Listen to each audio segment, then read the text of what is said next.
My name is Baruch, son of Abraham, son of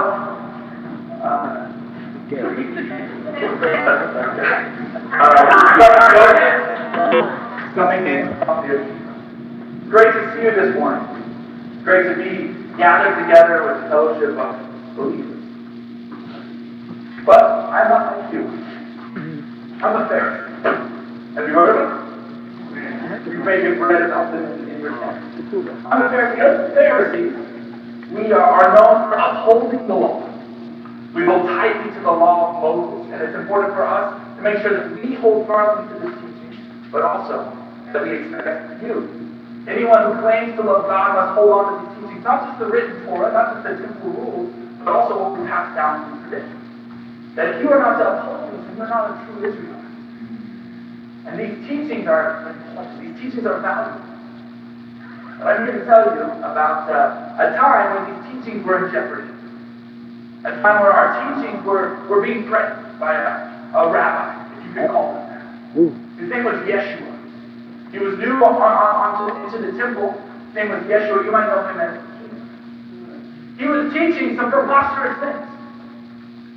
He was teaching that if you were truly to love God, that the most important command was to love Him with all your heart, soul, mind, and strength, not to follow all the laws that we hold so firmly to. He was also ministering to Samaritans. Ministering to them. And he gathered these followers, these unworthy, unschooled individuals, fishermen, tax collectors, zealots. Those were his followers. Those were his disciples. He was not a true rabbi, but he was gathering a followers. So me and my fellow Pharisees decided that we need to set a trap. This is the story of the day that I almost committed murder. Twice. See, we decided to set a trap for this Yeshua, this Jesus. No more could he teach these things. No more could he gather these followers. No more could he do these healings on the Sabbath day, a day of rest. No more. So we came up with a plan to trap him. We would want to stop him in his tracks. We knew of a man by the name of Mishael, who was known for being less than faithful, you could say, with his wife. And he was known for different romantic trips around Jerusalem. So some of our Pharisees followed Mishael. And we found him, caught him in the act, committing adultery. And so, of course, we grabbed the woman that he was committing adultery with, and we brought her into the temple. And we threw her down. And Jesus was teaching there. I don't know who gave him the authority to do that, but he was teaching. And we threw this woman in front of him, in front of the crowd, in front of the Gentiles. And we said, she was caught in adultery. She must die. Our law requires, the law of Moses requires that anyone caught in adultery must die. And here is this woman caught. It was a perfect trap. Because Jesus was stuck. He had two options. He could either decide that, yes, this woman indeed needed to die. And then we would all gladly pick up our rocks and stone this woman. But he would have been the one at fault. And in no short time, the Romans would have put him to death. It was illegal for us to put someone to death. And of course, this was a woman. It would lose all of his followers, right? For him to kill a woman in broad daylight. So he'd have him that way. But also, if he decided not to stone her, if he decided that he would be sentimental, that he would be kind and loving and show mercy to this woman, that means he doesn't uphold the law of Moses. So how can anyone take anything he has to say seriously anymore? It was a perfect trap. So us Pharisees all grabbed our rocks. We held firmly to it. We were ready to see what it was that he was going to tell us. The end was near. We knew that we had a trap. But then he did something strange. He bent down. And we thought he's going to pick up a rock. But he started using his finger and drawing in the sand. Writing in the sand. I couldn't see what it was that he wrote. I was trying to see over the crowd, or there were some Pharisees in the way. Some say he might have written out the word kill. Others say that he was writing the words of the Shema in the Old Testament. Or the Testament, as I refer to this. I don't know what it was that he was writing. He began to write. He stood up once again and he said, "Whoever among you has not sinned, let him be the first to throw a stone at her. I looked around wondering, well, who was it going to be? Was it going to be me? I know I'm not in that category, but maybe Nicodemus. He seems to be a wise individual. Maybe he's Zerubbabel. He's older in age. Maybe he's been cleansed enough to cast the first stone. But it was silent. I was eager and ready to see who among us felt that they had no sin, so that they could throw this stone and we could have justice for the sinful wretch before us. Then I heard a sound I'll never forget.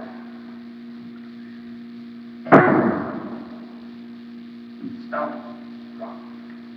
As Pharisee after Pharisee dropped, stone after stone, and began to walk away. I was aghast.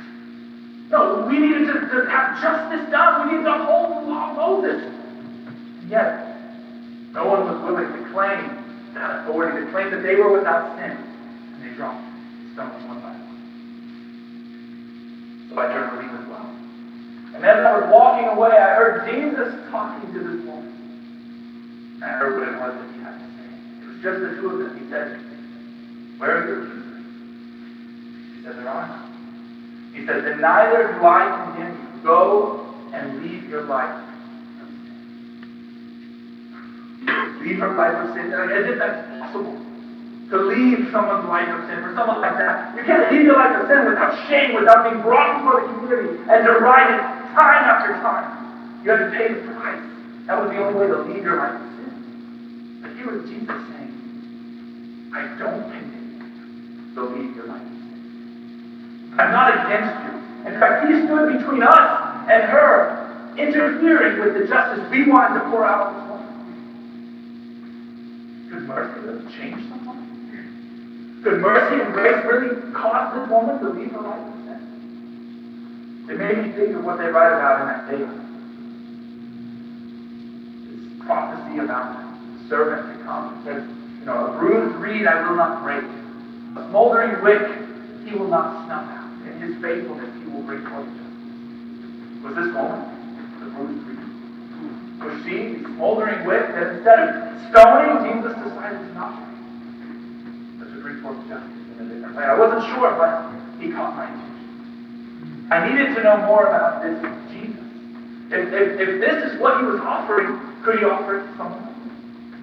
How could I take part of it? So I began to follow him from a distance, of course. I stayed far away. I wanted to be brought before the Sanhedrin. So I stayed far away. I observed him. And I heard him teaching. And in the courtyard, this is what he said. "I am the light of the world. Whoever follows me will never walk in darkness, but will have the light of life." I am the light of the world. That's Jesus. You've got to be careful. When you say "I am," that's what God says about himself. He calls himself the I am. People could misunderstand him to be saying that he is the great I am. That could get you in a lot of trouble. But he said, "I am the light of the world." I am the light. You could argue with this. I was drawn to him like someone drawn to the light. There was something about him that was pulling the darkness around him in and illuminating. The closer I got to Jesus, the more the darkness went away, and I was able to see God more clearly than I had ever seen him before. He was indeed the light of the world. I wanted that light. I wanted to believe it. And then he went on to explain that he's not from this world, but he comes from above. He says, "You are from below. I'm from above. You are of this world. And I told you that you would die in your sins if you do not believe that I am he. You will indeed die in your sins." I don't want to die in my sins. I'm not perfect. I have issues. Of course, I honor my mother and father, and there's God. I'm not like one of those tax collectors, but I have sins.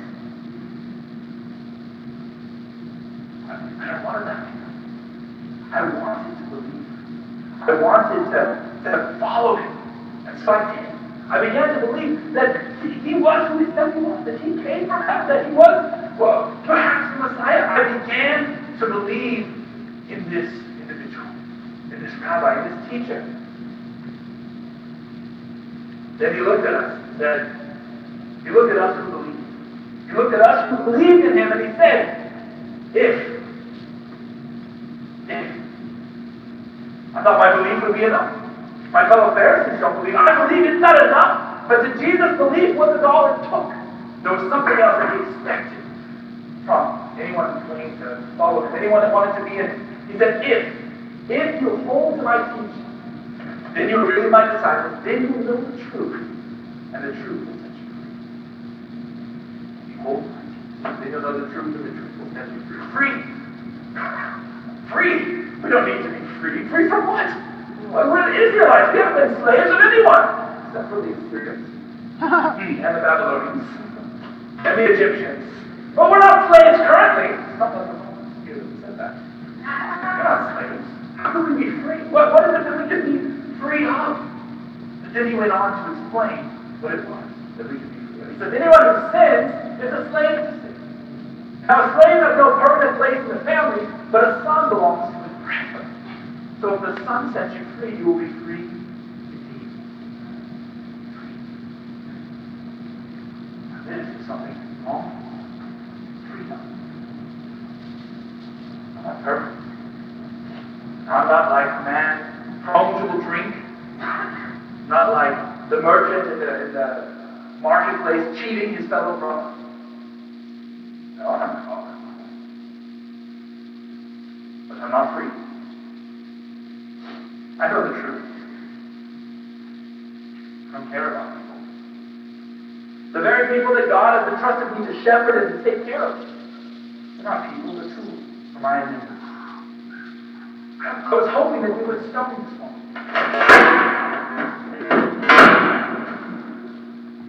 Not sure what that was. I was hoping that we would stone. I didn't see a person lying there in front of us. I saw a tool for my agenda. I don't see people. I see what people can do for me. What can I get out of this person? Now, no one knows that. How can anyone see what's in my heart? On the outside, everything's good. Again, I honor my father. Praise God, I'm not one of those sacked to it. Fine. I think he knew. And that's why he was offering me freedom. I needed this freedom. I longed for this freedom. I had to have this freedom. But the cost was too much. To have freedom, to be free, I had to hold on to his teachings. But to hold on to his teachings means I had to let go of my own. To follow his way, I had to let go of my way. I'm comfortable with my way. In my way, I'm in control. In my way, I call the shots. His way is threatening my way. Freedom sounds wonderful, but at what cost? What do I have to let go of? What do I have to get rid of? To follow him, I couldn't let go. Can't let go. His teachings? Really? His teachings are ridiculous. He teaches that people ought to give up everything to follow him. He teaches people to love without limits. He teaches people to walk in the light. He teaches people to forgive injustice that they have caused. He teaches people to serve the Romans and to love them. And he teaches people to change and give up their way and follow him. If I were to hold on to his teachings, I could lose everything. Lose everything. You see, to hold on to something, you have to let go first. To hold on to his teaching, I had to let go of my teaching. I may not like my way and what it's producing in my life, but at least I know my way. His way, I lose all control. I wasn't going to do it. Couldn't do it. Can't do it. Can't let go.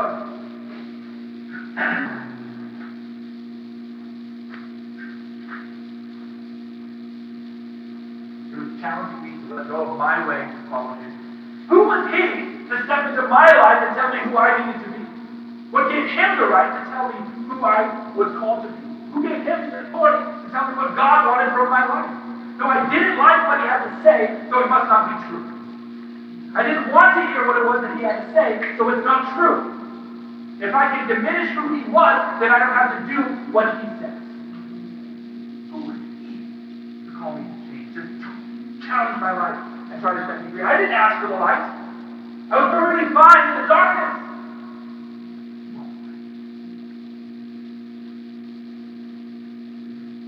Who is this Jesus challenging our life? He challenges our legitimacy. He's saying that our father isn't Abraham, our father isn't God. He's calling us illegitimate. Us.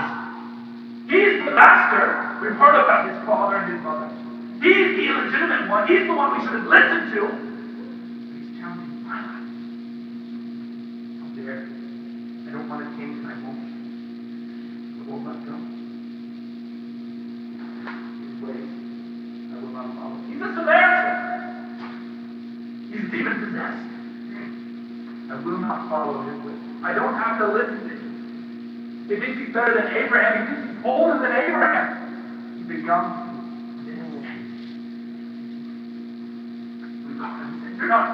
You weren't even around when Abraham was about. You're less than 50 years old. And then he said it, very truly I tell you, before Abraham was born, I am. I thought the heavens would collapse at the sound of that blast. I am. There was no mistaking it this time. He was claiming to be Yahweh. He was claiming to be Emmanuel, God among us. Frankly, it couldn't be true. He was claiming to be around even before Abraham. This couldn't be true. If it was true, if he really was the one we were looking for, how could I hold on to my ways any longer? If he really was who we claimed, I would have to change everything, and I would do it gladly. But there's no way. Because that's who he is. At least I don't want to believe that. The cost is too high. I don't like what he says, so it must not be true. I don't like what he's calling me to, so I must diminish his voice. To hold on to his way means I have to let go of mine. For me and my fellow Jews, as we were there, something clicked. A claim he was making as he wrote in the sand. It happened earlier, but we remembered in this moment why he was writing in the sand. It doesn't matter what he was writing. But he was writing in the sand because on the Sabbath, we have a rule. It's not written in your Torah, but we have a rule that we all hold to. And that is that you are not to write with something permanent on the Sabbath. That's too much work. It will last forever. You can only write in the sand with your fingers. Because it's here one moment and gone the next. And he's claiming to be the great I am, to look at our lives and to say, this is what's written about you, this is what you're doing wrong, this is what's against you, and now it's gone. Wow. Come on. I want that woman and what she did to be written about forever. People must know about the sins, and there must be condemnation. But Jesus was claiming to be the I am, and claiming, yes, it's written, but it's written with fingers in the sand, and it's going to be blown away. As much as I wanted that, I wasn't willing to let go of my life to happen again. I won't hold on to anything. I'm holding on to mine. So we been down in the Pharisee, but we weren't going to write in the sand. We all grabbed our own. We put a stop to this teacher. If we couldn't do it by trapping him, we would do it another way. And we got ready to stone him, to bring him down. He was the light, and we were ready to snuff it out. No more light, no more Jesus, no more teaching. Jesus was threatening my way of life, and the only way that I was going to be free was with his blood. The only way that I would be free would be with his blood. I could silence him. We grabbed our rocks, and we tried to stone him, but he got away. We'll find the God's word. We'll find this man. I'm not going to hold on to his teaching. I'm not willing to let go. What about you? Willing to let go? Is Jesus enough to you? Is the freedom that he's offering enough to your life? To let go of whatever it might be that you're holding on to? Not me. What about you?